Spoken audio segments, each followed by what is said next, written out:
But in order to not have that slump like we saw with C.J. Stroud, we're going to work on some of those little things, and maybe it's being more structured in the pocket. The Washington Commanders experienced a remarkable transformation in the 2024 NFL season. The team finished with a 12-5 record, marking their first winning season since 2005. At the heart of this turnaround was rookie quarterback Jayden Daniels, whose exceptional performance earned him the NFL Offensive Rookie of the Year award. Daniels' rookie season statistics were impressive. He accumulated 3,568 passing yards and 25 touchdowns, demonstrating his prowess as a passer. His dual threat capabilities were evident as he set a rookie quarterback record with 891 rushing yards. These numbers underscore Daniels' versatility and impact on the field. The 23-year-old Heisman winner's impact was transformative. He led the Commanders from a 4-13 record in the previous season to NFC Championship contenders. His performances earned him a Pro Bowl nod and a fully guaranteed $37.75 million contract. Despite this success, NFL veteran and analyst Sam Acho has issued a strong warning to Daniels. Acho's concerns stem from the experiences of another young quarterback, C.J. Stroud of the Houston Texans, who faced challenges in his second year after a stellar rookie season. Stroud's rookie campaign in 2023 was notable, with 4,108 passing yards, 23 touchdowns, and only 5 interceptions in 15 games. However, his performance declined in his second year. In 2024, Stroud's numbers dropped to 3,727 passing yards, 20 touchdowns, and 12 interceptions over 17 games. This regression serves as a cautionary tale for young quarterbacks like Daniels. One specific area Acho highlighted for improvement was Daniels' pocket presence. He advised, we're going to work on some of those little things, and maybe it's being more structured in the pocket. I get it. You love to move around. That makes you great. But let's work on being more structured in case you have a guy who's spying you. Maybe little things like that. This suggestion aims to help Daniels adapt to defensive strategies, particularly when facing spy tactics designed to contain mobile quarterbacks. Acho stressed the collaborative nature of this process, involving not just Daniels, but also the coaching staff. He said, it's got to be up to Jayden Daniels. It's got to be up to Cliff Kingsbury, the entire coaching staff, to say, hey, Jayden, I understand how excellent we were. How can I get better? And that's why you're seeing this huge jump. And so for me, it's got to be up to Jayden Daniels. It's got to be up to Cliff Kingsbury and the entire coaching staff to say, hey, Jayden, I understand how excellent we were, but in order to not have that slump like we saw with C.J. Stroud, we're going to work on some of those little things, and maybe it's being more structured in the pocket. The importance of self-scouting was further emphasized by Acho. He explained, Texas actually went and got a guy like Stephon Diggs, though it didn't work out. But the bigger piece, and I'll reiterate the point, is that you have to self-scout. Usually around halfway through the season, or maybe it's a bye week, teams won't go and watch other teams. They'll go and watch their own film and see what are the tendencies that we have that we don't think other people know about that we want to get ahead of. This approach allows teams and players to identify and address potential weaknesses before opponents can exploit them. Acho's advice extends beyond on-field performance to the mental aspects of the game. He suggests that Daniels should channel his inner Moneyball nerd, referring to the data-driven approach popularized in baseball. This involves studying film, identifying and correcting tendencies, and preparing for various defensive schemes. The warning from Acho comes at a time of change for the Commanders organization. The team's front office has undergone some restructuring, with executive Marty Hurney departing after his contract expired. Hurney had been with the team since 2021 and survived previous regime changes. However, new general manager Adam Peters appears to be assembling his own team. This front office transition adds another layer of complexity to Daniels' situation. The pressure is now on Peters to maintain the momentum generated in the 2024 season. This includes providing Daniels with additional offensive weapons and ensuring adequate protection for the young quarterback. The challenges faced by C.J. Stroud in his second year serve as a stark reminder of the difficulties young quarterbacks can encounter. Stroud's offensive line struggled, leading to 52 sacks in the 2024 season, 14 more than in his rookie year. Additionally, injuries to key receivers like Tank Dell and Stephon Diggs limited his options in the passing game. These factors contributed to Stroud's statistical decline and highlight the importance of a strong supporting cast for young quarterbacks. Despite these challenges, it's worth noting that Daniels has already demonstrated resilience in his career. He overcame personal tragedy, losing his grandparents during his college years, and successfully transferred from Arizona State to LSU. In his final college season, Daniels threw for 50 touchdowns, showcasing his ability to perform under pressure. Daniels now has the benefit of working with offensive coordinator Cliff Kingsbury and head coach Dan Quinn. Acho praised Quinn's approach, noting that he self-scouted his entire career. This mentorship could prove invaluable as Daniels works to avoid the sophomore slump that affected Stroud. While Acho's warning may seem daunting, it's important to recognize Daniels' impressive toolkit. He boasted a 69% completion rate and a 100.1 passer rating in his rookie season, demonstrating accuracy and decision-making skills. Combined with his rushing ability, these attributes provide a solid foundation for future success. The ultimate goal for Daniels extends beyond individual statistics. As Acho said, Daniels isn't just playing for stats, he's playing for legacy. The Commanders organization and fans are hopeful that by heeding this advice and continuing to develop, Daniels could lead the team to its first Super Bowl victory since 1991. Off the field, Daniels has already shown maturity and community engagement following devastating wildfires in Los Angeles in early 2025. Daniels, a San Bernardino native, auctioned a custom Washington Commanders jacket to raise funds for firefighters. The jacket, designed by Kristen Juszczyk, wife of San Francisco 49ers fullback Kyle Juszczyk, featured the text, "Welcome to the team" on the back, the official Commanders logo on the front, and "LA Strong" on the inside. This gesture demonstrated his connection to his roots and his willingness to use his platform for positive impact. Daniels' rookie success has not gone unnoticed in the broader sports and entertainment world. He received recognition from Beats Electronics, a subsidiary of Apple Inc., in the form of a personalized gift. Daniels shared an Instagram story showing the gift a pair of headphones with a note that read, "Jayden, congrats on winning Okoi. This is only the beginning." This acknowledgement from a major brand shows Daniels' rising profile and potential for broader cultural impact. The comparison between Daniels and Stroud extends beyond their on-field performances. The two quarterbacks share a personal history, having grown up together in California. Stroud has expressed pride in Daniels' achievements, highlighting the inspiration it provides to their home community. Stroud stated, "That boy's going crazy. I'm so happy for that dude. It's not even just for him. It's the motivation he's giving back home where we come from. You have no idea. It's giving kids back home hope."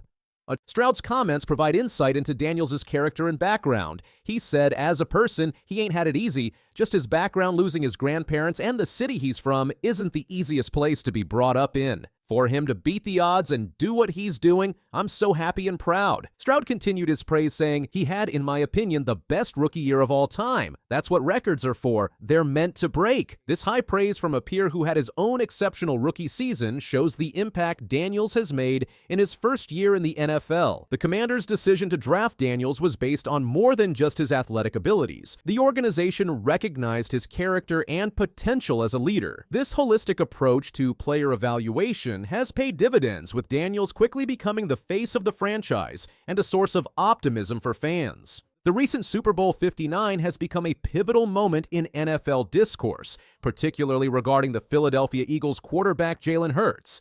His performance not only led the Eagles to victory, but also forced a significant reassessment from one of his most prominent critics, former NFL MVP Cam Newton.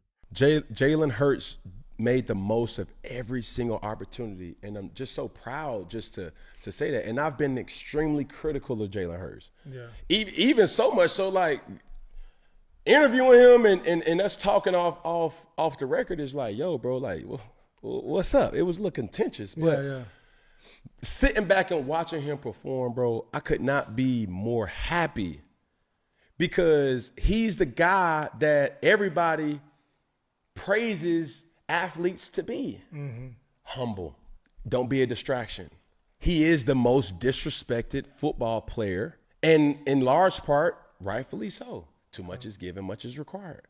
On paper, the Philadelphia Eagles had the best team. That's not to discredit what Jalen Hurts still had to do for his team to win.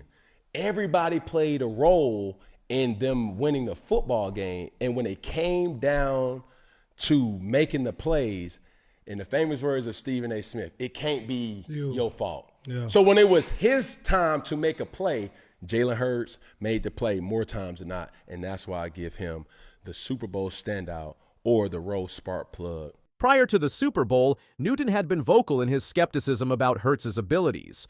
He categorized Hurts as a game manager, placing him in the same tier as players like Brock Purdy and Tua Tagovailoa. Newton's critique extended beyond individual comparisons, suggesting that Hurts' success was largely due to the perceived weakness of the NFC compared to the AFC. Newton's previous statement, all of the game changers are in the AFC. If you put the Philadelphia Eagles or Jalen Hurts in the AFC, would he have been able to have gotten to the Super Bowl as many times? Reflected a broader skepticism about Hurts' ability to compete at the highest level, particularly against the elite quarterbacks of the AFC. However, Super Bowl 59 proved to be a turning point. The Eagles secured a convincing 40-22 victory over the Kansas City Chiefs, with Hurts at the helm. His performance was exceptional, accumulating over 300 yards of total offense and contributing 3 touchdowns. This display not only secured the Eagles their second Super Bowl in franchise history, but also earned Hurts the coveted Super Bowl MVP title. The statistics from the game are impressive. Hurts completed 17 of 22 passes for 221 yards and 2 touchdowns, while also adding 71 rushing yards and another touchdown on the ground. This comprehensive performance showcased Hurts' versatility and effectiveness as a dual-threat quarterback, a quality that had previously been underestimated by his critics. In the aftermath of this victory, Cam Newton found himself in the position of having to retract his previous statements. Speaking on his podcast, and I'm not too good to say that I fucked up and I made a mistake. Talk to me. How did you fuck up, bro? I said something that say like, yo, how would the Philadelphia Eagles or Jalen Hurts fare if he was in the AFC? And boy, oh boy, was I wrong. Because every time he plays an AFC opponent, I think their record is like 14-1. Like, they strong. He touching them up. You feel me? And I think Jalen is a person, bro, that we living in the world of showmen. Newton's reversal didn't stop there. He went on to acknowledge Hurts' elite status, stating, does this put him in elite status? I think so. I think so. And it's not because of his overall body of work. It's game by game body of work. I don't think nobody wants to see a Jalen Hurts or play against him. This dramatic shift in perspective underscores the impact of Hurts' Super Bowl performance and his consistent success against AFC opponents. The controversy surrounding Hurts and Newton's comments has sparked a broader discussion about quarterback evaluation in the NFL. It highlights the dangers of premature judgments and the importance of consistent performance over time. Hurts' journey from being labeled a game manager to Super Bowl MVP serves as a potent reminder of the unpredictable nature of player development in professional football. Beyond the individual matchup between Hurts and Mahomes, the Super Bowl victory carries significant implications for the Eagles franchise. This marks their second Super Bowl win following their previous triumph in the 2017 season. The convincing nature of their victory, at one point leading 34-0 in the third quarter, cements their status as one of the league's top teams. For Hurts personally, this victory is a vindication of his abilities and approach to the game. His composed leadership on the field, mirroring his calm demeanor off it, has earned him respect from peers and critics alike. In his own words, Hurts reflected on his journey. He said, "I took great pride in never backing down from a challenge, always turning my negatives into positives. In the end, things come right on time. Last time around, it wasn't our time. It wasn't my time. Sometimes you have to wait your turn." This sentiment echoes the perseverance that has characterized Hurts' career, from his college days to his current NFL success. It's a journey that has caught the attention of not just fans and analysts, but also sports legends from other disciplines. In a notable development, it was revealed that NBA legend Michael Jordan and MLB icon Derek Jeter were among the first to congratulate Hurts after the Eagles' NFC Championship victory. Speaking to Aaron Andrews on the Fox Super Bowl 59 pregame show, Hurts shared, "You know who the first people to text me after the NFC Championship game? The first two people that popped up, Michael Jordan and Derek Jeter. The significance of these congratulatory messages is substantial. Jordan and Jeter, both synonymous with winning and excellence in their respective sports, recognized the potential in Hurts even before his Super Bowl triumph. Hurts acknowledged their influence, stating, "And those guys have been very influential on my approach, how to manage the different things that come with the responsibility that a player like myself may have, and going to work and going out there and getting it." Derek Jeter's message, in particular, was revealing. As reported by Andrews, Jeter told Hurts, "Look, you're not done yet. You have one more left. Go finish it." This advice from a five-time World Series champion carries weight and speaks to the high expectations placed on Hurts. The recognition from these sports icons adds another layer to Hurts's growing legacy. It suggests that his impact extends beyond the football field, resonating with athletes who have defined excellence in their own sports. This cross-sport admiration is a testament to Hurts's character and his approach to his profession. CFB and NFL analyst Shannon Sharpe has also weighed in on Hurts' success, tracing it back to his college football days. Appearing on ESPN's First Take alongside Stephen A. Smith, Sharpe emphasized Hurts' winning mentality. He said, "Jalen Hurts, if you just go back and look at him, all he does is win." Now, the problem is that he doesn't win a lot of times the way that we want him to. Man, why don't you throw for 355 like everybody else does? Why can't you have a 4-touchdown passing game like everybody else does? Sharpe's analysis highlights a crucial aspect of Hurts' playing style. His effectiveness may not always align with conventional expectations of quarterback play. As Sharpe said, if you go back and study him at Alabama, you go back and look at him at Oklahoma, all he does is win Stephen A. And it might not be the prettiest, but it's effective.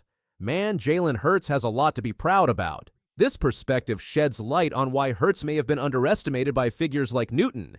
His unconventional style, prioritizing efficiency, and wins over flashy statistics challenge the traditional metrics by which quarterbacks are often judged. However, as his Super Bowl performance demonstrated, Hurts is capable of delivering both efficient play and impressive statistics when the stakes are highest. Hurts' journey to Super Bowl MVP is particularly noteworthy given the trajectory of his career. He joins a select group of quarterbacks who have lost their first Super Bowl appearance only to return and claim victory in a subsequent attempt. This resilience is a hallmark of Hurts' character and playing style. His college career, split between Alabama and Oklahoma, was marked by both triumphs and challenges. Winning a national championship in the 2017 season and making multiple college football playoff appearances, Hurts demonstrated his ability to perform at the highest level of collegiate football.